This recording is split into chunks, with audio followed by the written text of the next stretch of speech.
government under the Ottomans, they now considered themselves a nation deserving of sovereignty. But Wilson suffered a stroke late in 1919. The United States would never join the league he had created. Just months after the Declaration of Independence, Syrians were stripped of both their sovereignty and their democracy.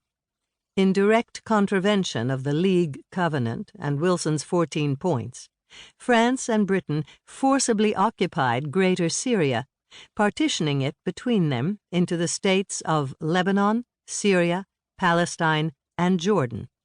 They justified the use of force through the League of Nations itself by declaring the occupations temporary mandates, periods of tutelage for peoples not ready to rule themselves.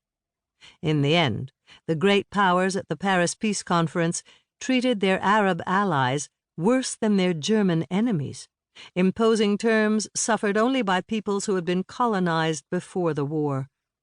Syrians experienced firsthand what one legal scholar has called the sordid origin of international law as a derivative of a colonial order that continues to reinforce rather than uproot the inequality of rights among nations.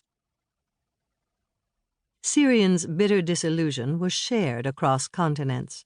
The text of the Syrian Declaration of Independence had been published in an Arabic magazine read from Morocco to India, and had been recited in the French Chamber of Deputies in Paris. Reports of the declaration were also published in the Syrian diaspora's newspapers across the Americas, as well as in the major dailies of New York, London, and Paris. The defeat of Syria sounded the death knell of post-war justice. The Paris Peace Conference's reactionary efforts to restore the pre-1914 world order infamously provoked a second world war and decades of anti-colonial revolt. The most durable of these post-imperial conflicts proved to be those that haunted the Arab lands once ruled by the Ottomans, one European historian recently remarked. Anti-European revolts roiled Syria, Palestine, and Iraq in the 1920s and 1930s. As a famous book title put it, the Allies had imposed on the Middle East a peace to end all peace. At stake, however, was not simply a dispute over the control of territory.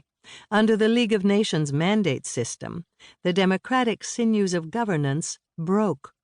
Arab liberals who stood up to European imperialists in 1920 were discredited by their defeat, jailed, and exiled.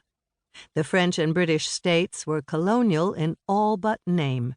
Under militarized regimes of surveillance, parliaments held little or no power. With no venue for legal opposition, political leadership passed to those who employed violence in their resistance. By the time the British and French evacuated after World War II, power in the post-Ottoman Arab world had passed to anti-liberal army officers, landowners, and religious populists. The story recounted here of how Europeans stole Arab democracy and expelled Syria from the so-called civilized world has never before been told in English. British and American historians have tended to focus on the war years and on the British officer T.E. Lawrence, known, notably in the epic movie, as Lawrence of Arabia. Arab historians have placed Lawrence in a more realistic perspective as a secondary advisor to Prince Faisal, commander of the Northern Arab Army in the Arab revolt against the Ottoman Empire. In both versions, however, the story typically ends when the British military takes control of Greater Syria in October 1918. Faisal is usually portrayed as an honest but weak leader, and the Syrian Arab kingdom as doomed to fall because Syrians unrealistically resisted the decisions of the Paris Peace Conference. More recently, historians have begun to use Arabic language documents to compose a more nuanced picture of this political moment in Syria, but they still tell the story as one of national martyrdom, not of democracy denied. Only 4 books, all in Arabic, have until now focused on the deliberations of the Syrian Arab Congress and the draft